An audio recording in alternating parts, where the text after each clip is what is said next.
I've actually had to steal from my own future to work on resource mapping because I'm seeing bottlenecks occur in the business. And if I didn't create those kind of models, and if I didn't focus in on my strengths, I would just be running from fire to fire, and I would never actually be able to be strategic at all. It's easier to walk when you don't know how to do the other things. But then once you learn it, it is so much more efficient and so much more productive and so much quicker, right? So there is an art to delegation that everybody needs to learn.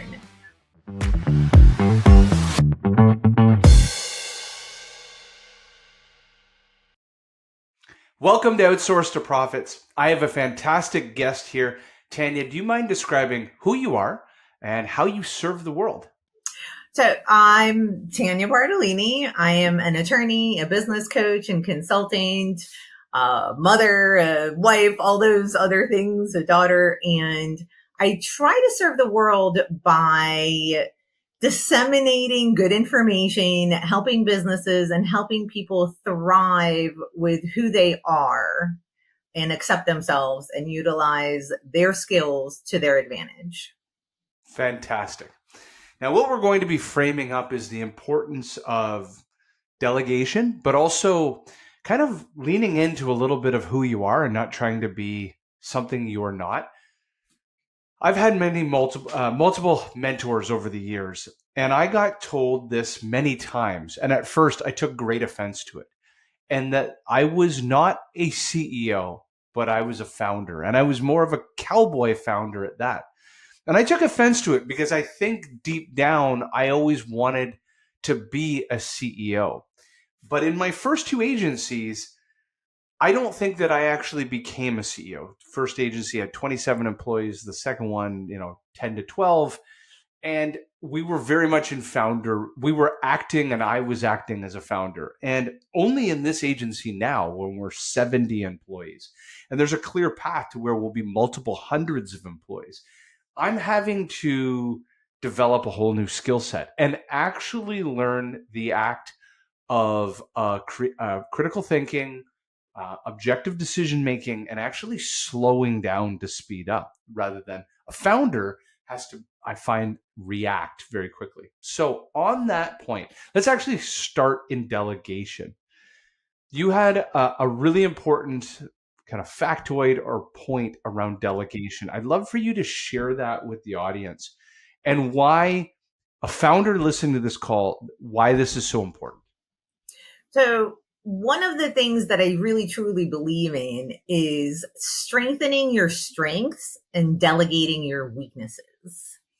And why that's important is because once you delegate your weaknesses, you are delegating them to someone else who is stronger in that area. And so everybody who's doing their job is doing the things that they are good at, which makes it more efficient, more productive, much more profitable, right? And one of the points that you said at the beginning, as a founder, you're hustling all the time, right? You're wearing all of these hats. You're the COO, the CEO, the CFO, the administrator, the receptionist, the bookkeeper, right? All of these things. And some of those skills you're good at and you like doing, some of them not so much, and they take you a very long time.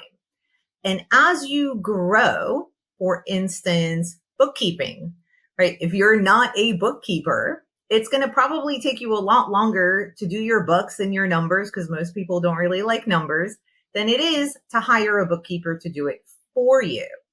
And if you pay a bookkeeper $50 an hour and they do it in 2 hours, and you yourself can generate hundreds of dollars of new business per hour, and now you freed yourself for 4 to 6 hours a week because now the bookkeeper is doing it in 2, well, you have just generated so many more hundreds of dollars worth of business because you're not bogged down with the bookkeeping.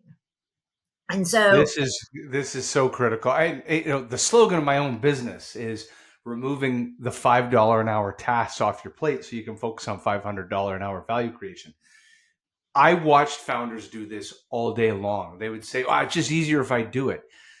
But if you actually were to document a week of their life, that typically is 10 to 20% of their week is filled with absolute nonsense, a ministrivia that added up is tremendous amount of value.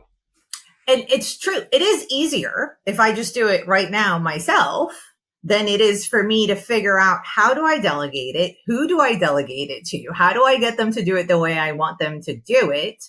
Right. But if you look at it from a long-term perspective, is it easier to walk or learn how to ride a bike or how to drive a car? Right. It's easier to walk when you don't know how to do the other things. But then once you learn it, it is so much more efficient and so much more productive and so much quicker. Right. So there is an art to delegation that everybody needs to learn. There's a difference between abdicating the responsibilities and delegating the responsibilities. You come from the professional services world. You may have been part of a law firm. You've ran your own law firm. Can you describe tactically how, first, maybe where you had that eureka moment? You're like, I cannot believe I'm doing this task. Oh, wait, it's way better if somebody else does this. There's a couple stolen sayings. A guy named Dan Martell always says it's 80% done by others is 100% better than done by yourself. Or I think it's something like that. Or yeah, 80. Anyways, I think I may have messed that one up. But I think everybody gets the point. Tell us like the genesis of your career where you had those eureka moments. You're like, I definitely need to master the art of delegation, and what it meant to the scaling of then your legal career and then your professional coaching career. Because a lot of the people listening own professional services firms. So a lot of the things, the first person I hired was actually a bookkeeper. Even though I do like numbers, I'm good at numbers, I help people budget. It was taking a lot of my time to do all of the bookkeeping for my law firm. And at the beginning, I didn't think I could afford it because I was hardly making enough money to even pay for my expenses, let alone hire someone else. However, the eureka moment came when I had realized if I'm charging $300 an hour to do legal work and I'm doing bookkeeping where I can pay a really high rated bookkeeper $100, $150 an hour, well, I am losing $150 every hour that I'm doing bookkeeping instead of having someone else do it. And so when I hired the bookkeeper, it freed me with that time and I was able to actually do the legal work and bill more and pay the bookkeeper and make more money for the firm. And so just by doing that one little tweak and overcoming that fear of, oh my God, how am I going to pay them? Where am I going to get the business? It really helped generate so much more money so quickly that it allowed me to start freeing up my time with other things like hiring a receptionist and a paralegal and then another attorney so that I can be free to be the rainmaker and form those connections because that's my strong suit. Right. Yeah. This is happening to me today as we're filming this. So I am the rainmaker in the business. We're 70 employees. I've now scaled out account management and customer success and delivery operations and finance and HR. The only part that I haven't scaled out is actually net new sales, and which is fine because at this point I feel that because I've delegated, and this kind of comes back to one of your earlier points about figure out who you really are and lean in on those strengths. I have the capacity to be able to do net new sales at a level that would be the equivalent of many account executives at the same time. But whenever I get pulled into the business to help in other functions, thankfully, I've created a working model with certain periods of time in my week. I separate my week between 4 days of really grinding work, Monday through Thursday, and then Friday, Saturday, Sundays, I call it mind time, like thinking time. I've actually had to steal from my own future to work on resource mapping because I'm seeing bottlenecks occur in the business. And if I didn't create those kind of models, and if I didn't focus in on my strengths, I would just be running from fire to fire, and I would never actually be able to be strategic at all. So now, could you mind bringing to that bigger picture piece that we were talking about at the beginning of the call? How do you help, as a coach, how do you help founders segment the things that they feel they should be doing versus the things that they shouldn't, wouldn't, couldn't be doing, where they should focus? How do you help them frame all of this? Well, first you have to come up with a plan, right? What is it that you want from your business? What are the different positions that you have in your business? Even though you might be doing most of them, they're still different separate positions, right? And so once you start actually taking the time to think like you did, right? And you take the time to plan and figure out, okay, what is it that I want? Where do I want it to go? How do I want it to look like at the end or in a few years? Then you can start planning out what are the things that you want to do? What are the things that you can delegate? And you have to put in the finances in there as well, right? What's the cost? What's the profit going to be? What is the risk as well? And that's when you start doing all those things. If you look at your own businesses, what did you discover about yourself? Kind of help the audience, and this will kind of be my last question, help them understand your mindset of how you went through that decision-making process. So I found out that nothing boils my blood more than all of these things coming at me from the internet and these gurus and people telling me I have to stop being who I am. I have to stop procrastinating. I have to stop having the imposter syndrome. I have to stop whatever it is, right?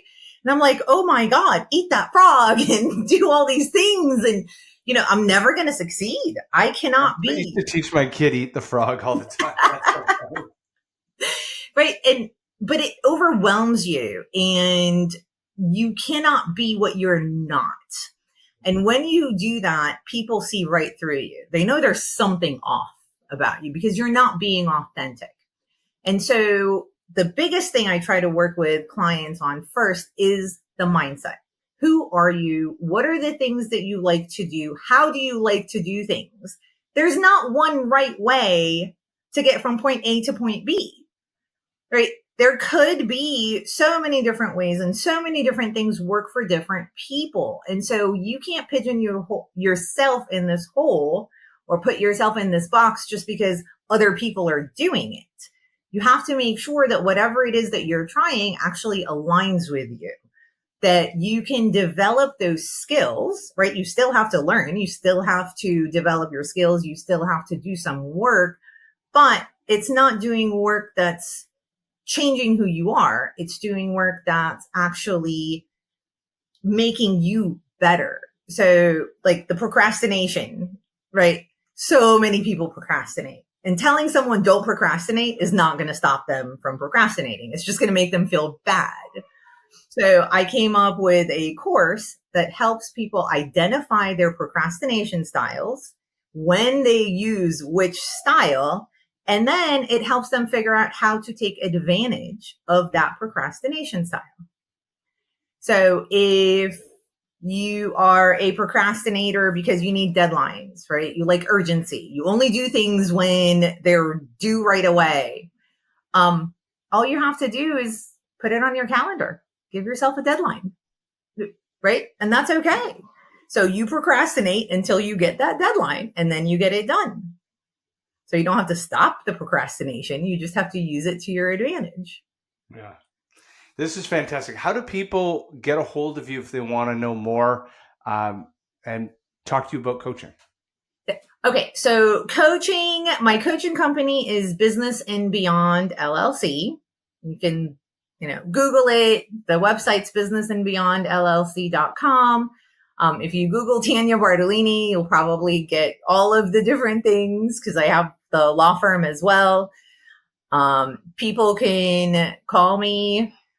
Let's see, which number should I give? 352-509-5269. And email Tania at beyondbusinesscontracts.com, contact at businessandbeyondllc.com. Fantastic. Well, thank you so much for being on Outsource for Profits. No, thank you so much. This is very helpful to businesses, and thank you for doing this podcast. Fantastic. Thank you.